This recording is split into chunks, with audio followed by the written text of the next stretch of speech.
Hatima ya chama cha ACT Wazalendo ikiwa itashiriki uchaguzi mkuu mwishoni mwa mwaka huu ama la, inatarajiwa kufahamika leo Jumatano Aprili 16, 2025 kutokana na mvutano mkubwa unaoendelea ndani ya chama hicho, kulingana na taarifa ambazo moja kati ya media hapa Tanzania walizipata kutokea ndani ya chama hicho. Kulingana na taarifa ambazo tunazo, baadhi ya viongozi wa ACT Wazalendo wanataka chama chao kiingie kwenye uchaguzi, huku kieleza mapambano ya kupigania mabadiliko ya mifumo bora ya uchaguzi.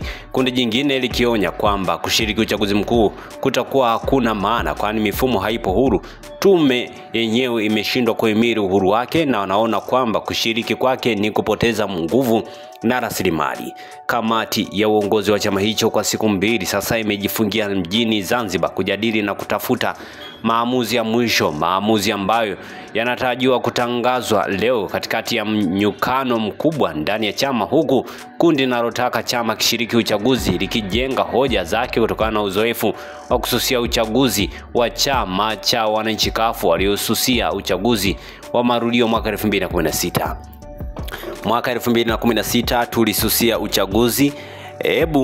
Niambieni ni nini kilitokea na tulipata manufaa gani?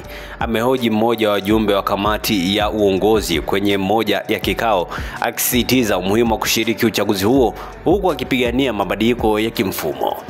Wakati huo ambapo ACT Wazalendo wanasubiria baadaye asubuhi hii ili kutoa tamko lao rasmi, kufikia sasa miezi takriban 5 kabla ya uchaguzi mkuu.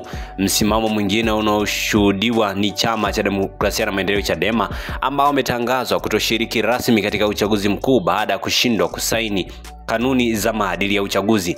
Wakati huu ambao wanaendelea na kampeni ya no reform no election, swala ambalo linatajwa na wengi kwamba huenda likapunguza mvutano wa ushiriki wa uchaguzi mkuu sambamba na kubadilisha hali ya kisiasa na kiuongozi ndani ya bunge hilo na bunge lijalo. Chadema inasisitiza kuwa itashiriki tu uchaguzi pale ambapo yatafanyika mabadiliko ya kimuundo, kiutendaji na tume ya uchaguzi sambamba na kufanyika marekebisho ya sheria ya uchaguzi. Asante kwa kuifuatilia Baharia TV. Usisahau kulike, kusubscribe, kucomment na kushare.